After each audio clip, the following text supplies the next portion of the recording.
Salut, j'espère que vous allez bien. Bon, d'abord, grosse nouveauté sur cette chaîne. Regardez, vous voyez le petit logo ici, là? Ouais, attendez, c'est inversé, voilà. Vous voyez le petit logo ici? Eh ben, ce petit logo va enfin jarter parce que j'ai enfin compris comment faire. Et bim, au revoir, tu t'en vas maintenant. Et je pense qu'il faudrait que j'appelle Logitech pour... voilà, parce que j'ai dû faire une centaine de vidéos avec le petit logo en bas. Il y avait plein de gens qui me disaient « Ouais, tu fais de la pub déguisée et tout. » Non, c'est juste que j'ai pas le temps, les mecs. J'ai pas le temps, j'avais pas le temps de comprendre comment on fait pour virer ce petit logo. Maintenant, c'est fait et je suis content. Ceci étant posé, on va passer au sujet de la vidéo. Et le sujet de la vidéo, c'est un drama YouTube. C'est un drama YouTube, et ça va nous permettre de mettre une note de bas de page. Vous savez que j'aime bien mettre des notes de bas de page. Ça va me permettre de mettre une note de bas de page sur une vidéo que j'avais faite sur ma chaîne secondaire. Voilà, c'est ici. Donc une vidéo que j'avais faite sur le Raptor dissident. Une vidéo qui s'appelait « Les leçons du Raptor dissident pour les infopreneurs, je pense, pour les créateurs. Pourquoi il l'attaque ?» Et si vous voulez, le Raptor dissident, c'est donc quelqu'un qui était d'abord un YouTuber polémiste. Donc à savoir quelqu'un dont le travail était de faire des vidéos pour dénoncer certaines... Enfin voilà, de dénoncer de façon idéologique certains portraits. Donc on va dénoncer le gauchiste, on va dénoncer le vegan, on va dénoncer la féministe, etc. pour satisfaire un public donc de gens qui étaient plutôt, voilà, on va dire, droite conservatrice, extrême droite.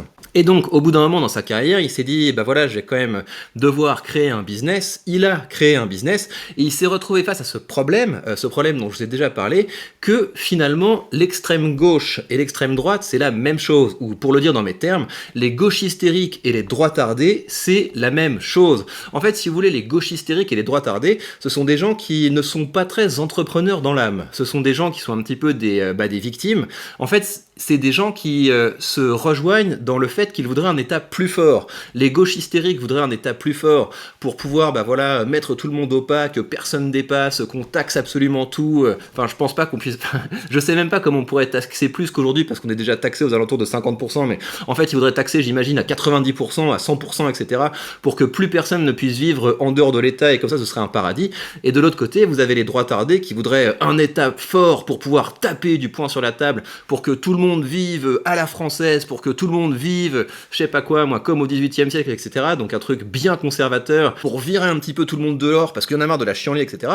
Donc ce sont des gens, si vous voulez, qui se rejoignent dans le fait qu'ils voudraient plus d'État. Alors ils voudraient plus d'État pour des raisons différentes, mais si vous voulez, ils se rejoignent dans le fait qu'ils ne croient pas assez en l'individu, ils ne croient pas assez en l'humain. Et donc moi, si vous voulez, la ligne que j'essaie d'incarner, c'est que les solutions ne doivent pas venir d'un rêve en un État plus fort, les solutions doivent venir du fait qu'on va être capable de développer nos connaissances et nos compétences, on va être capable de se développer, on va être capable de grandir, on va être capable de faire des belles choses, et c'est ça qui rend la société plus belle. Si vous voulez, pourquoi est-ce que la société se tend ? La société se tend quand il y a des crises économiques, quand il y a un gâteau plus petit à partager, les crabes commencent à se pincer dans le panier. Alors que si vous avez une société où il y a plein de gens qui sont créatifs, plein de gens qui sont entrepreneurs, plein de gens qui développent des business, on a une société qui est plus créatrice, on a une société qui grandit, on a une société qui devient plus forte, et donc qui est plus pacifiée, qui est plus apaisée. Et donc, si vous voulez, quand vous êtes quelqu'un qui a commencé sa carrière en étant, plutôt côté droitard, regardez, le monde serait meilleur si on se passait de ces ignobles féministes, gauchistes, je sais pas quoi, islamo-gauchistes, etc., c'est difficile, au bout d'un moment, de dire à son public, non, mais en fait, le monde sera meilleur si vous vous sortez les doigts, les mecs. Le monde sera meilleur si vous commencez à bosser, si vous commencez à muscler votre cerveau, si vous commencez à muscler votre corps, si vous commencez à développer une culture générale, si vous commencez à développer de belles compétences que vous allez pouvoir ensuite monétiser, c'est pas du tout le même discours. C'est pas du tout le même discours. Et donc quelqu'un qui a été habitué à sa dose d'idéologie en mode, si t'es triste, c'est pas de ta faute, c'est à cause des ennemis, c'est très difficile de faire la transition. Et donc j'ai analysé le drama du Raptor autour de cette ligne-là. Et donc la vidéo dont je voudrais qu'on regarde des extraits, c'est, si vous voulez, un petit peu dans la même gamme. Vous avez ce jeune garçon qui s'appelle El Ryan, qui a été un petit peu défoncé, parce qu'il y a pas mal de gens qui ont fait des lives pour dire il a un business qui est de formation, qui est à moitié une pyramide de Ponzi, etc. Je vais pas me prononcer sur son business parce que je n'y connais rien. Ce que je peux vous dire, c'est que ça ressemble un petit peu à l'affaire du Raptor, à savoir quelqu'un qui avait quand même tendance à faire des vidéos qui étaient plutôt idéologiques. C'est des micro-trottoirs en fait qui visent souvent à montrer, je sais pas moi, la vacuité de certaines personnes, qui visent un petit peu à confirmer l'idéologie conservatrice. Donc c'est pas des valeurs avec lesquelles je suis tout à fait en accord. Parce que si vous voulez, moi, il y a des choses dans le conservatisme qui me touchent quand on est amoureux comme moi de la culture, de la littérature, de la grande musique, de la belle philosophie. Évidemment que de temps en temps, on peut se dire, oui, c'était mieux avant, il y avait quand même des plus belles choses, des plus beaux bâtiments, des plus grands auteurs, etc. Mais là où je romps complètement avec le conservatisme, c'est que je n'ai pas les yeux rivés vers le passé. Moi, je considère que si on travaille tous, si on travaille bien, si on lit les bonnes choses, si on fait les bons travaux, si on se développe, si on passe plus de temps à se former et moins de temps à pleurnicher, on peut créer quelque chose de très beau, on peut créer quelque chose de très positif. Donc vous voyez, si je vous dis que c'est plutôt une tendance conservateur, bah là regardez, vous avez le plug, là je sais pas comment il s'appelle, mais donc c'est une critique de l'art contemporain, réfugié welcome avec du rouge à lèvres, etc. Donc vous avez quand même quelque chose qui a plutôt une tendance, bah voilà, extrême droite, conservatrice, c'est son droit. Et moi ce que je dis, c'est que c'est très difficile de passer à une ligne idéologique où on conforte les gens dans l'idée que le monde serait mieux si on se passait bah voilà, de toute cette brochette de gens qui rendent le monde infernal. C'est très difficile de passer de ça à un discours qui est plutôt développement personnel. Parce que quand on vend des formations, on est forcément dans le développement personnel. Dans le sens noble, si vous voulez, dans l'idée que bah, si les gens travaillent sur eux, ils vont pouvoir s'extraire d'une situation mauvaise pour aller vers une situation meilleure. Moi, si vous voulez, vous m'entendrez pas trop de parler de développement personnel, parce que pour moi, le développement personnel, j'ai fait des vidéos dessus, c'est un petit peu trop centré sur soi, c'est voilà, je vais faire une quête intérieure pour pouvoir me retrouver, etc. Il y a un côté un petit peu New Age, donc je préfère parler d'humanisme. Moi, ma ligne, c'est vraiment l'humanisme. C'est les humains sont capables de progresser, les humains sont perfectibles, et je pense que quand on est professeur, quand on est formateur, on est forcément dans la ligne humaniste. Bref, donc il s'est fait défoncer pendant plusieurs semaines ce El Ryan au sujet de son business, et il a fait une vidéo qui est, si vous voulez, la première partie de la vidéo, c'est pas ce que je trouve le plus intéressant, donc c'est une vidéo où il répond aux accusations, donc ça c'est un des mecs qu'il a attaqué, je connais pas très bien ce milieu, je connais pas très bien ces gens, en tout cas il a montré des témoignages de gens qui ont bossé avec lui pour dire qu'en fait son business c'était pas complètement nul, qu'il y a effectivement des formateurs qui travaillent avec lui, qu'il a payé, etc. Donc il a pas arnaqué les gens. Donc bref, c'est un petit peu une vidéo pour répondre aux accusations. C'est pas ce que je trouve le plus passionnant. Ce que je trouve intéressant en revanche, c'est que sous sa vidéo, il y a une autre vidéo qui est non listée, donc il faut cliquer dessus pour pouvoir la trouver. Et il parle d'un concept que je trouve assez intéressant. Il s'attaque à ce qu'il appelle le business de l'indignation. Alors, celui qui incarne, selon lui, le business de l'indignation, c'est Psyodélique. Alors, on l'embrasse, hein. Moi, j'avoue, je regarde les vidéos de Psyodélique, mais si vous voulez, si je regarde les vidéos de Psyodélique, c'est parce qu'ensuite, je peux utiliser certaines choses pour créer du contenu. C'est parce que j'ai une démarche active en regardant le contenu de Psyodélique. Et c'est également en regardant des vidéos de Psyodélique que je me suis dit, mais en fait, c'est possible de produire du contenu beaucoup plus rapidement et beaucoup plus efficacement que je le fais. Donc, si vous voulez, moi, je peux à la fois trouver que Psyodélique a été, par certains aspects, une source d'inspiration, puis c'est du bon divertissement, moi, j'aime bien regarder ses vidéos, et dans le même temps, savoir qu'effectivement, il est quand même dans le business de l'indignation. Et c'est quand même intéressant d'avoir cet éclairage d'El Ryan sur ce sujet. Je vais vous montrer quelques passages que j'ai trouvé intéressants, et donc lui, en gros, dans sa vidéo, il oppose, d'un côté, les gens qui utilisent YouTube pour ensuite vendre leurs propres produits, versus les gens qui ne gagnent de l'argent sur YouTube que s'ils sont capables de capter l'attention en leur donnant toujours plus leur dose d'indignation. Donc d'un côté, bah, y a des gens qui créent leurs produits et qui les vendent, et à côté, le business model, bah, c'est des gens qui vont pousser les produits des autres finalement, qui vont devenir des panneaux publicitaires, et donc c'est une opposition. Moi je suis pas tout à fait d'accord et j'y reviendrai, mais avant je voudrais que vous regardiez un petit peu comment il aborde le sujet. Alors aujourd'hui on va parler de ce que j'appelle le business de l'indignation, et on va essayer de savoir par extension pourquoi est-ce que la masse est destinée à être cliente du business de l'indignation. Et pour comprendre ça, il faut d'abord comprendre la base, c'est-à-dire comment fonctionnent les médias, et la référence pour comprendre ça, elle n'a pas changé, c'est toujours la même depuis plusieurs années, c'est Trust Me I'm Lying de Ryan Holiday. Basiquement, les médias sont payés au clic, au volume de clics. Plus le volume de clics est important, plus ils gagnent de l'argent. Ici, toutes les techniques sont bonnes pour capturer votre clic et donc par conséquent votre attention. Ce qui importe aux médias, c'est donc votre temps. Vous ne devez pas être en train de travailler sur un projet perso. Vous ne devez pas être en train de lire le dernier livre de Ray Dalio sur le nouvel ordre mondial. Vous ne devez pas non plus être en train de monter une entreprise et de faire des sacrifices sur votre temps de divertissement. Vous devez être sur votre téléphone, à scroll down toute la journée, le plus longtemps possible, quitte à perdre des heures de sommeil, quitte à tomber en dépression suite aux excès de shots de dopamine qui rendent votre perception de la réalité morose. Suite à tout ça, vous avez des baisses d'énergie régulières et vous ne savez plus comment fixer le problème. Et en fait, c'est parce que les intérêts des médias sont totalement différents des vôtres. Et ce, peu importe l'orientation politique de ce média. Le but du média, c'est de vous pousser à l'indignation et non à l'action. Si vous passez à l'action, vous arrêtez d'être sur Internet et vous regardez moins de pubs et vous consommez moins. Résultat, leur marge descend. Alors que si vous êtes dans l'indignation, vous êtes scotché derrière votre écran et vous donnez votre avis toute la journée, vous visionnez plus de pubs et vous consommez plus. Mais oui, et donc je suis tout à fait d'accord avec son propos, mais je considère que c'est quand même des bonnes compétences que d'être capable de capter et de maintenir l'attention. Et on peut tout à fait avoir un business model qui, d'une part, contient des produits concrets, des produits qu'on vend, et à côté de ça, un business qui repose sur le fait qu'on est capable de faire des vidéos qui marchent. Après, si personnellement je considère qu'il y a une partie de mon business qui consiste effectivement à faire du clic, à capter et à maintenir l'attention, le levier que j'utilise, c'est pas du tout l'indignation. Je pense que les leviers que j'utilise, c'est plus des choses du type la stimulation intellectuelle, le plaisir d'apprendre, ça va être plutôt des choses comme ça. Peut-être parfois sur cette chaîne, en tout cas, l'idée c'est de se marrer, l'idée c'est de partager de l'expérience, mais le business model de cette chaîne, effectivement, celle que vous êtes en train de regarder, c'est le clic et c'est l'affiliation, évidemment. C'est comme ça que ça fonctionne. Et je pense qu'un bon infopreneur doit également exploiter cette ligne. Après, je pense qu'on peut faire ça tout en ayant la volonté que son public progresse. Et pour que son public progresse, il n'y a pas seulement les formations. Effectivement, il n'y a rien qui est plus fort qu'une formation si on veut vraiment quelqu'un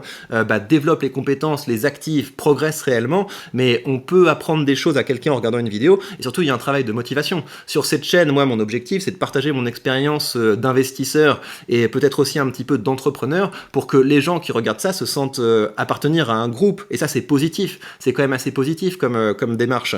Moi je regarde beaucoup de contenu de ce genre-là, je regarde beaucoup de contenu de gens qui partagent leur portefeuille, qui partagent leurs investissements, parce que je me sens moins seul, parce que je me dis j'appartiens à un groupe et ça m'aide à rester motivé dans mes choix. Donc je comprends qu'ils fassent cette différence nette entre d'un côté les créateurs de contenu qui vont vouloir vendre des produits pour que leur public grandisse, et de l'autre côté les créateurs de contenu qui vont surfer sur l'indignation. Mais je pense que quand on est un bon infopreneur, il faut savoir faire les deux. Il faut à la fois savoir faire des vues et savoir faire des ronds en vendant des produits. Le commun de tous ces médias, c'est qu'ils exploitent les idéologies pour les exacerber encore plus qu'elles ne sont déjà. Tout ça pour faire du clic sur ces exagérations tout en utilisant le biais de négativité. Alors petit aparté pour vous expliquer ce qu'est le biais de négativité. Alors ça on sait, donc le biais de négativité, vous voyez l'idée, hein, c'est que évidemment d'un point de vue évolutionniste, c'était plus important pour survivre de se demander tiens ce bruit est peut-être dangereux que d'être un petit peu fleur bleue et naïf, parce que si vous n'étiez pas capable d'avoir peur au bon moment, vous vous faisiez bouffer et vous auriez du mal à faire des petits et donc à prolonger vos gènes.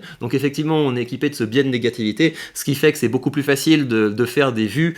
Si vous voulez, c'est assez marrant, hein, mais moi sur cette chaîne, les vidéos qui font le plus de clics, quand je fais des vidéos où sur la miniature il y a marqué j'ai tout vendu ou alors je suis ruiné, ça marche évidemment très bien parce que les gens sont réceptifs aux mauvaises nouvelles. Il y avait un autre passage que je voulais vous faire écouter parce que j'avais trouvé ça intéressant. Quand on regarde YouTube d'un peu plus près, on remarque qu'il existe deux types de YouTubeurs. Il y a ceux qui sont payés au clic et il y a ceux qui récoltent le fruit d'un projet entrepreneurial. Les premiers sont plus ou moins comparables du coup aux médias car ils doivent engendrer le plus de clics possible pour espérer d'en tirer des revenus, donc que ce soit par la YouTube Money ou par des quelconques sponsors vidéo. Voilà pourquoi ces YouTubeurs sont constamment obligés de tenir un narratif dans le champ lexical de la peur, du complot ou de la fin du monde. C'est parce qu'ils sont payés pour vous raconter ça. Le biais de négativité, c'est ce qui leur permet de rester sur YouTube en tenant en haleine leur audience. À gauche, vous avez les YouTubeurs payés au clic qui tirent la majorité de leurs revenus via les partenaires, les pubs et les OPSP. Dans ce système, vous êtes la pièce qui permet de faire tourner ce YouTubeur car vous êtes exposé à des pubs. Les YouTubeurs présentent des sponsors dont ils ne consomment même pas les produits la plupart du temps. Et à droite, vous avez les entrepreneurs qui eux ont un produit à vendre. Et dans cette optique-là, le client est roi. L'entrepreneur doit donc améliorer son propre produit pour avoir le plus de clients et donc le plus d'argent possible. Sans ça, les clients se désintéressent et partent chez les concurrents. L'optimal du youtubeur est donc de faire le plus de vues possible, lorsque l'optimal de l'entrepreneur est d'avoir un produit qui s'améliore sans cesse, avec un produit... Ça, c'est une bonne argumentation, en tout cas dans le cadre du conflit dans lequel il s'inscrit. C'est une bonne introduction, il a raison de jouer sur cette opposition-là. J'en profite pour lui apporter mon soutien, voilà, j'espère que ça va bien se passer, peut-être que son produit est pas parfait. Encore une fois, moi, j'ai aucune idée du cœur de son produit, mais vous le savez, je vous l'ai déjà dit et je me fais attaquer pour ça, mais je suis de tout cœur avec les créateurs, avec les entrepreneurs. C'est également pour ça que j'avais sur cette chaîne pris la défense de La Menace. Vous voyez, quand La Menace avait décidé de passer de ses pranks visibles sur YouTube à un système où les gens devaient payer un abonnement pour voir ses pranks, tout le monde il s'était vraiment fait défoncer par sa communauté. Et moi, j'avais décidé de prendre sa défense et j'avais même acheté un t-shirt et une casquette D'ailleurs, elle est là, regardez.